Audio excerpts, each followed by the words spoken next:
Hello, and welcome to the Simply Business Interview Podcast, a podcast created by business owners for business owners. I am your host, John Jennings. And I believe that most business owners are working way too hard for much too little. And one of our issues is that we overcomplexify things. I believe the answers are almost always within us or within our reach. I like to say that I'm a simple man with simple ideas. So welcome to Simply Business. Today, I'm joined by Jeremy Shere, who's the co-founder of Conversa. Jeremy, thanks for joining us on the podcast. Why don't you just kick us off by just telling us a little bit about your background, who you are and what you do?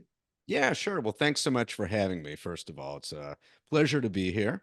And I am coming at you from Bloomington, Indiana, just about 2 hours north of where you are in Louisville, Kentucky. And so just a little bit of background about me. You mentioned I have a company called Conversa, and actually I'm the solitary founder of that company. And I got into that about 4.5 years ago. And Conversa is a B2B podcasting agency. So we work with B2B brands, help them start up podcasts and then run podcasts for them. I also have another venture called Expert Content Pros. And that one I did co-found with a partner.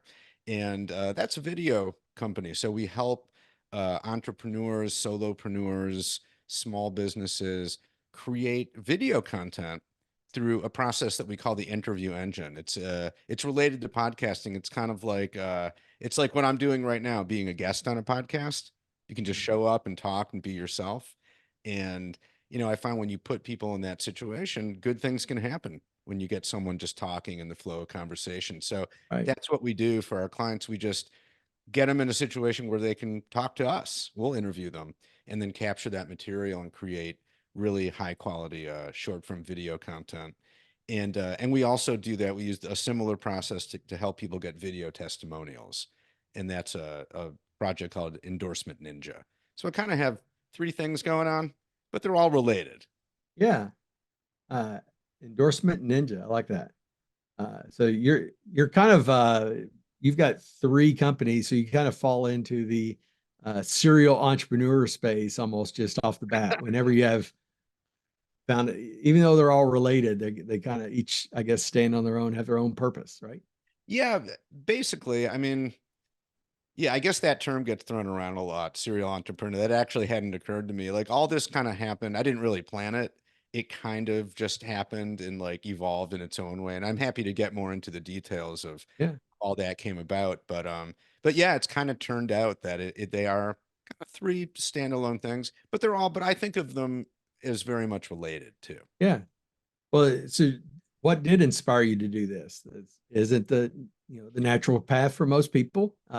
Yeah, We're weird people, when we decide to go off and be self-employed, yeah. so So do you it's mean what inspired me to do any of this at all in the first yeah, place?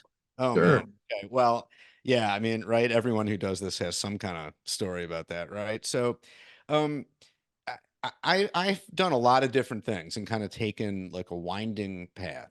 So, I came to Bloomington first of all because this is where Indiana University is, the home base, and I came here as a grad student and I got a PhD in English literature. So I was kind of headed down that path to be an academic, but along the way, I started exploring other things, and I started doing a lot of freelance writing while I was still a grad student, and then that turned into some opportunities to get involved with some radio programs and do some writing for radio and then recording. Um, and so when I got my degree, I'd already kind of decided like, I don't think I want to go into academics. I'm gonna make my living as a freelance writer. So that's what I did for about 10 years, and including producing stuff for the radio, which is very similar to podcast work. Right. So that's kind of was like laying the seed for that a little bit. Yeah, for the Gen Zers we used to actually listen to a radio before we listened to podcasts, Right. right? There was a thing called the radio, and It's you it's had to, that thing on your in the dash of your car you never use. yeah, you might still have one in your car. It's not, you have to just listen to whatever's playing at the time. You can't choose it. Anyway, so I was doing that, and then for a variety of reasons, I ended up taking a job at a company called Cook Medical, big medical device company based here in Bloomington. Yep. And I was a copywriter in marketing there. And it was the first time ever that in my whole life, and by this point, I'm a grown man. I'm like, in my either it was late 30s or early 40s, took a job like for the first time ever, just like show up at the building. Here's your cubicle, here's your key card to get in and out, all that stuff, all new to me. And what was also new to me was working at a corporation. I'd never had that experience. So I'd never seen from the inside, like how a business operates. And that was really interesting.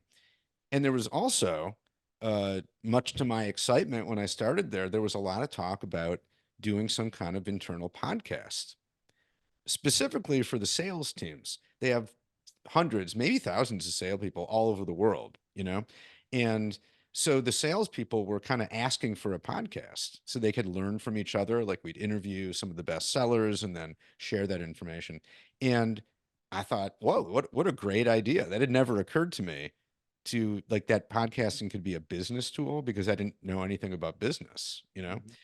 And long story short, I volunteered. I was like, hey, I can do that. I have the skills, all that stuff. Let's go. Let's do it. Long story short, it never really happened for a variety of reasons, but it just planted this seed in my mind. And I was like, that's such a good idea. And the employees are asking for it. So, okay, if this company isn't going to do it, maybe other companies would be interested. That's just like the first thing that came to mind. So I got on LinkedIn and just started asking around, and I just started kind of getting the lay of the land. And I learned that, in fact, yeah, there were some companies interested in podcasting for internal communications, but actually there was even more interest in what was being called B2B podcasting for marketing. And I was like, oh, okay. And there were some companies already doing that. And that kind of set me on that path. And on the side, I kind of started working on it a little bit, got, a client here, a client there, just little freelance things. But over the next 5 years, which is how long I was employed at Cook, it kept building little by little to the point where I'm like, okay, am I going to do this or not? Like, do I want to just make a little money on the side, or am I going to do this for real? And I knew that I wanted to do it for real. Because another important thing that I learned by working at a corporation is that I don't like working at corporations. It was just one experience. So I didn't have, it's a small sample size, but you know what, Yeah. and I just, I just knew that wasn't a great fit for me and like not a very good environment. And I just felt this pull of like, here's an idea, here's a business idea. I really want to pursue this. It just wouldn't go away, you know? Yeah. And so at the end of the day, the only thing really holding me back was like, well, what about if I think for a lot of people who maybe hesitate about starting their own thing, it's like, well, what about health insurance and all that stuff? And just the uncertainty of like trading in a steady paycheck, even at a job that you don't necessarily love, right? But still, Right. steady paycheck, it's, you know what to expect and all that. You leap into entrepreneurship, it's like the exact opposite. There's no steady paycheck. You don't know what to expect and you don't know what's going to happen. You could totally fail, right? A lot of Yeah. businesses do. But I just had to do it. I almost felt like I had no choice. Mm-hmm. And I was very fortunate. I had the support of wife, my larger family. They're all like, yeah, no, you should do it. So I made the leap, but I feel like at least I had already kind of started the business a little bit. It's not like it was starting from zero. So I Right. had clients, I had an Yeah. idea of what I was doing. As I quickly learned, once I actually started full time in this business, there was a lot more I did not know than what I thought I knew. But that's how I kind of got into all Yeah. of this. Again, I kind of felt like I just have to. I love that. Yeah, I had no choice. I That's think how I that's going felt. to be the quote from this Yeah. from this podcast. That's and I read that resonates with me too. I mean, I felt like 6 years ago I had no choice. It was like if I was ever going to do this, better do it now. Yeah. And And there were like every day I'd walk around the building I cook and see, hundreds of people, thousands of people even, who had been there for years, decades, who Yeah. apparently were just fine with doing that. And I was like, okay, if that's how you're like wired, then cool, great. And that's really a good thing. If you can find a place where you're comfortable and it works and I wasn't feeling that, Yeah. so no, I don't, that's not me. In the last couple of years, some people that I worked with back in my first corporate job who stayed in that company are now, I notice they're all retiring. They're in their mid 50s and they're retiring. And I'm like, wow, I guess I'd be retiring if I had stayed. Maybe. Yeah. Boy, I mean, I know that my head would have been flat on one side from banging against the wall Well, too. So, yeah, there you go. because that's just the way I'm wired. So you alluded to it. So let's dig a little more. You said that what's that biggest surprise? What was the unexpected, aspect of starting a business that kind of caught you off guard? Well, I'd had some experience before, right? Because I was a freelance writer, which technically is having your own business. I mean, I was supporting myself and so, Sure. but I was determined. I knew that what I was not doing in when I was doing freelance, like I had no sales, no marketing. It was totally word of mouth, and it was kind of gig based, and Yep. so I knew going into the new venture, I'm like, okay, if I'm going to do this, then I want to build it like a quote unquote real business, meaning that there has to be some goals, like some growth goals. And in order to do that, I had a vague sense. I'm like, well, I'm going to have to do some sales and marketing. What that actually meant, I wasn't sure. Yeah. Really didn't have much of a clue other than, okay, well, I know I can reach people on LinkedIn. So, and that it worked. Like I gotten a few clients, Yeah. but I think once I started full time doing this business, um, yeah, one of the big things was like, oh, okay, I'm everything. Like I'm the facing the clients. I'm actually doing all the work, and I am also the marketing and sales department. Mhm. You know, and having to do that, and so it's kind of like be careful what you wish for, because suddenly Right. it's like it's enough people make a whole career out of just marketing or just sales, Yeah. and it's tough enough as it is. But, and I just felt like, okay, I'm leaping into this and I really don't know what I'm doing. There's so many options, like in the world of B2B marketing, there's so many platforms you could spend money on and sometimes waste money on, right? So many Yeah. strategies, so many techniques, a lot of a lot of opinions out there about what's the best way to go, and they don't all agree. So Right. if you're just kind of leaping into it, it can be very confusing. Like, what am I supposed to do? What is the best way for me to market and sell this stuff? Like it's so that was a very steep learning curve. Yeah. That was a big one. And you you start off, you don't have any money to hire anybody to help. But I assume as you grow the business, did you start to selectively outsource some things? Did you find things that, I'm not going to deal with that. I'm going to have somebody else handle it? Yeah. So I I kind of had, the problem that's good to have of like, oh, I'm getting more work now. Okay. Um, what would it look like to hire some help with it? So, first I just turned to some freelancers and found some like freelance audio editors.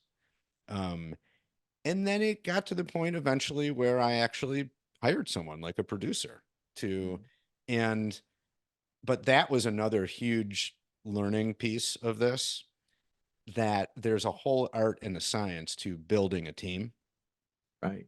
And I learned that the hard way by, and I don't, maybe the only way to learn is the hard way. I'm not sure, but through trial and error is what I really mean. Yeah. And, one thing I have learned is that, and this seems, of course, obvious just on its face and especially in hindsight, but in the thick of it, you can lose sight of this a little bit. It's so crucial to hire the right people, I mean, of course it Absolutely. is, but the damage that can be done when you hire the wrong people, Yeah. is huge. And I didn't foresee that at all. I just had no experience with it.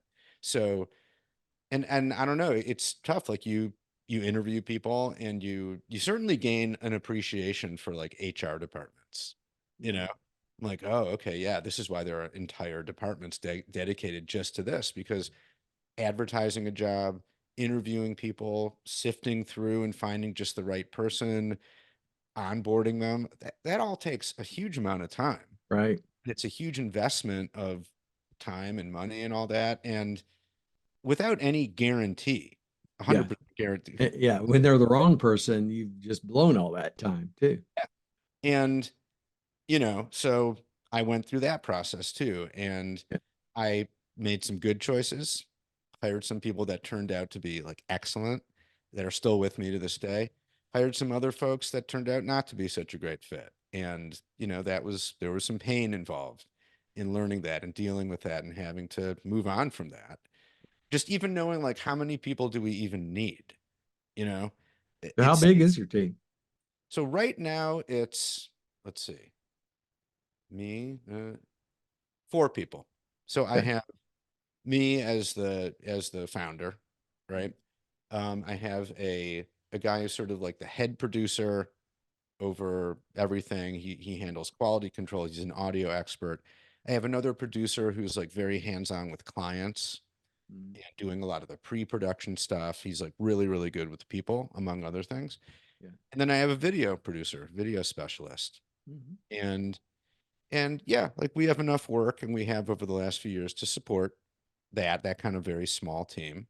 Mhm. But I'm glad I did that because that's what I wanted, right? I didn't want a business where it was just me doing freelance, capped at working with a handful of clients at a time. I Right. wanted to see what it would be like to build out something more. And it's pretty good, so that the team I put in place, they're excellent and they can really handle the work, day to day without needing me to be in there every single moment. So that frees me up to do some other stuff, like building out some Yeah. other business stuff and some other offers, the other things that I mentioned. Yeah. So how do you maintain balance? You got three companies, three other people, dependent on you. You mentioned you got family. Uh, Yeah. what's a day in the life of Jeremy look like? Well, so where you see me right now, this is my home office kind of slash studio. And this is where I am pretty much all day, every day. Um, and which is great. I love it. I love working from home, but it's really, so one thing is that this is a space that is dedicated just to that. So it really is like an office and I come down, shut the door, I'm at work. Hmm. I leave, I'm not at work, so I can kind of build in some separation. In terms of like juggling the different business things, um, again, I think I've learned it's just all about having the right people around. So for Conversa, for the podcasting business, again, I've ended up with just the team that I need, like just the right people who are, and I'm involved enough. We have regular meetings and check-ins and all those things, but we've been working together to the point where I trust the team and they know what they're doing. And so that I'm confident in that. And that works. We've worked out the workflows over the years and everything runs like, pretty well. Hmm. With the other stuff, like a big development in my life, in my business dealings, is that kind of recently I partnered up with somebody. So until then, for the first 4 years, it was just me doing this and then, the team. But that's different than having a business partner, right? Who's Yeah. like in it with you. And Right. so I met a guy on through networking. There's a platform called Lunch Club that I Hmm. Yeah. use to Are you meet with it? people. Yeah. And you get randomly matched up with people. And I wasn't there to find a business partner necessarily. I was just there to meet people and whatever. But in Yeah. the back of my mind for years, I'd kind of find myself wishing like, I bet it would be cool to have a partner in all this, Mhm. just because it can get isolating, You know, it can Right. get lonely. You can get up inside your own head and start questioning things. And I'm very susceptible to that. So just to have another person to like bounce things off of. So through Lunch Club, I met this guy and we kind of clicked and just started talking beyond that one meeting and more, and maybe let's work on this little project together. And after several months, it kind of seemed to me like I think I might have found a business partner. And it Yeah, turned that's out that I cool. had, and he was in the right position too. And it's really cool. Like he's based in Finland. And Oh, so like wow. time difference, but it's That, so cool. Like it doesn't matter at all. yeah, And in fact, and in some ways it's a good thing. So we can cover more time zones and all that. sure. So I found that working with a business partner, if you can find the right person, has made a huge difference. Yeah. It's more fun, it's more social. I'm not isolated. You know, we're working on everything together. He brings a ton of stuff to the table that I'm not great at, like so he really shores up a lot of my weaknesses, and he just has, really good experience. That's just like, it really adds a lot. And so that's made a huge difference. And without that, I'm not sure if I'd be able to actually have all these different things going on. I probably Yeah. wouldn't. That's interesting that because that's not the normal route usually you don't see a founder who then brings in a partner um, unless it's purely about scaling. That's usually or an investment type of play. Uh, Yeah. so that's interesting. Yeah. Well, Well, the timing you, was good because I was kind of starting, I wasn't sure what it was going to be, but this whole, like this interview engine concept, I was like, okay, I want to do something with that. mhm. I don't know if it's going to be another company or just another offer. But the timing was good. Like I was kind Yeah. of mulling on that. And then I had this connection, and then it kind of started to make sense in terms of what to do. Now, I've heard about Lunch Club. I've never tried it, but I've heard about some people who use it. You're the first person I've heard that actually like had some kind of business outcome of it. That's cool. I highly recommend it. It's totally free, Yeah. and you need to be invited, but anyone can get invited. I mean, I could, if you wanted to try it, let's say I could just drop you the link and you're Yeah. in. And you get matched up with people from all over the world. And I don't know exactly how it works. I think it's all AI or some kind of algorithm. Hmm. And yeah, I've been doing it for months and months now, and I've met all kinds of really cool people. Like, so as obviously I met a business partner, which is amazing. Yeah. Met, I had a call totally randomly with a guy once who turned out to be, for decades, he had managed the band Aerosmith, Oh yeah. like one of the great rock bands of Yeah. all time. One of my favorites. Just randomly got matched up with this guy. And I'm Yeah. like, what? You manage Aerosmith? Like, seriously? And he's like, yeah. Told me the whole story. It was amazing. It had nothing to do with business, but it was just really cool to meet this guy. Sure. That's cool. Yeah. That's very cool. Well, as we wrap up, I really appreciate your time. Any advice you would give to someone? You kind of took the circuitous route a little bit, kind of dabbled here, dabbled there, went to corporate. Not for me.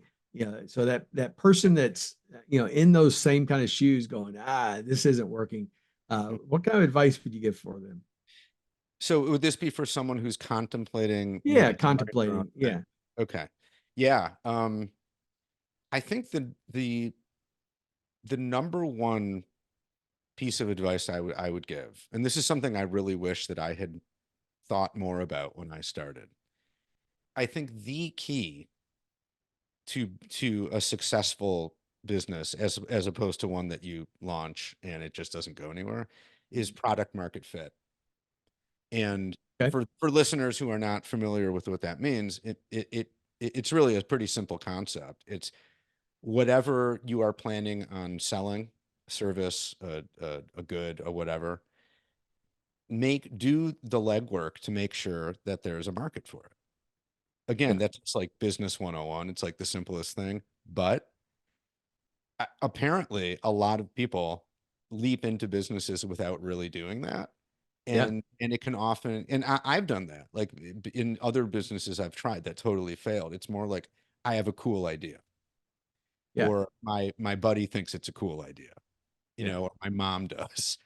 Yeah. And I'm like, okay, that's all I need. Let's go. You know, you just Right. charge ahead and spend like, I'm gonna put up a website and this, and everyone's going to see this cool idea. It's going to be great. No, like the one thing I've been doing with my partner with Expert Content Pros, right, our video service, is we've really in a pretty painstaking way just done a lot of market research to Mhm. try to really hone the offer. So it just makes selling it way easier, right? Right. Even if you start with an idea and you're like, okay, I know there's some kind of market for it, maybe because there are other businesses that are doing something similar. So you're like, okay, it's not like just some crazy thing you invented. But even so, to really be able to succeed and not just copy someone else, right? Yeah. You have to have an ideal customer in mind. Mhm. And then you actually have, but it can't be theoretical. You have to actually go out and talk to the Mhm. people that you're hoping to sell to really learn about them as individual human beings. Because if you ask the right questions, they'll tell you what you need to know. Yeah. And often that'll be something at least a little different than what you have in mind. Right.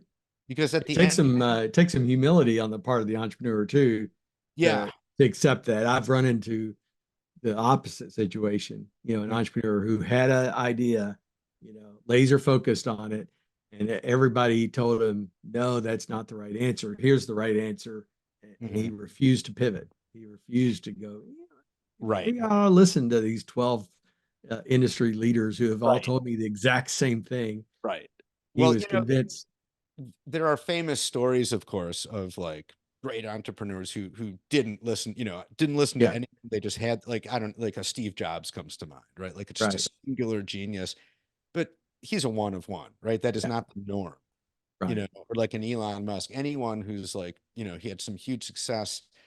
It's really not, at least in my experience, right? It's not been about that, like coming up with some brilliant thing and then just proving to everyone that they need this. No, that's not how it works.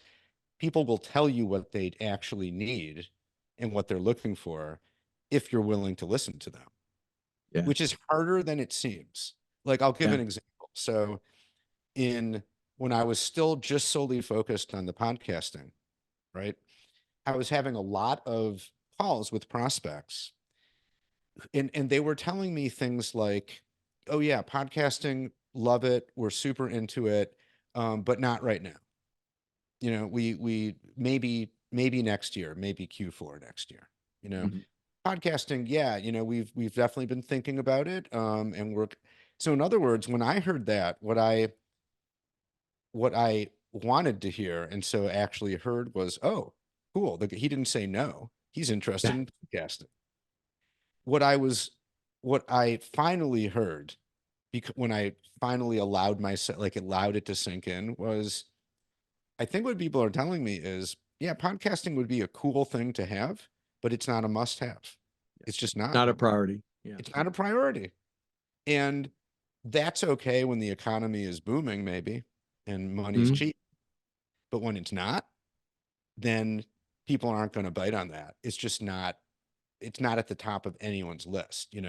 Right. I was like, oh, okay. And I'm like, I sort of knew that, but I wasn't really allowing myself to totally get it. Yeah. But once I did, then it allowed me to see things in a different way. I was like, okay, my prospects are telling me it's not a priority. There's more and more competition, like literally every day, more and more companies just like mine offering the same things. The ocean was getting very red. Mhm. And so once I was able to see that, then that's what kind of freed my mind up to be like, okay, then what should I do? What's a good strategy? I could try to differentiate within this world of B2B podcasting, or I could try to pivot and maybe go towards something that's more of a must have. Mhm. And that's what really sparked that's what set me off in another direction, not to abandon podcasting, Right. to kind of leave what I have in place, but to explore other markets and other pain points. Mhm. And it was through talking with a whole bunch of people that I eventually got onto this idea of, oh, okay, yeah, podcasting's not for everybody. It's a pretty heavy lift, in fact, for a lot of people. It's a lot of work. So if you're like a busy entrepreneur and you need to do, like, what do you need to do? You need to do marketing. You just have to, right? Yeah. And if you're going to do marketing, then all the data says you should have some video in that mix, right? That doesn't make video an absolute must-have, but it's close. And I'm like, okay, what's the pain point there? And I just, through talking with a bunch of people, I found out what the pain points were for the kind of people I wanted to work with. They don't know how to do it. They don't have time. They've tried it and it sucked, you know, and so it's like on their list of things to do, but they just don't want to do it because it's like painful to do because you don't know what you're doing. And so and you feel like you're wasting a lot of time. So I was like, oh, okay, I think I found a real problem that people have. Yeah. Now, how could I solve it? So to like start with the problem, then come up with a solution, Yeah. as opposed to, oh, here's a cool idea. Now, Yeah. how can I map it onto some problem that may or may not exist? Yeah. And Sometimes you see that's it. a really important lesson. The old solution looking for a problem versus a problem to solve. You know, it's Start with a problem. Identify an actual business problem that people have. Yeah. You know, and then as best you're able to come up with a solution for that in a unique way, in a way that you can. And then, okay, now you're on solid ground. And it just makes marketing and selling it so much easier. Awesome. Well, Jeremy, that's great advice, and I hope the listeners are heeding that, and we'll listen. There's had a lot of takeaways from this one. So, if anybody wants to get in touch with you or find out more about your businesses, what's the best way of getting in touch with you? Yeah, so all kinds of ways are possible. I'm definitely on LinkedIn, so you can find Jeremy Shere on LinkedIn, and you can. Various websites for anybody who's inclined. Conversa.com is one, CONN, 2 N's in there. Expertcontentpros.com. Also endorsementninja.com. Maybe you could throw some of those in the show notes if you do. So we'll certainly do that. Yeah. And I'm always up for a chat. So if anyone wants to, just chat about stuff, or if anyone even had like questions, let's say about video, like what kind of equipment do you need or any of that, even if you're not looking to hire someone, always happy to help, always up for a chat. So cool. Please contact me. Yes, absolutely. Well, thanks so much for your time, and really appreciate it. Know that it added a lot of value today. So thanks a lot. You're very welcome. Thank you. Thank you for listening to today's episode. If you liked it, please share or like it on whatever platform you use. You can find me on social media. On most platforms, I'm John K. Jennings. My first book is also available. Your Baby is Ugly tells you about 10 truths that business owners need to hear, but often won't, and how to overcome them. You can find it on Amazon. Just search for Your Baby is Ugly.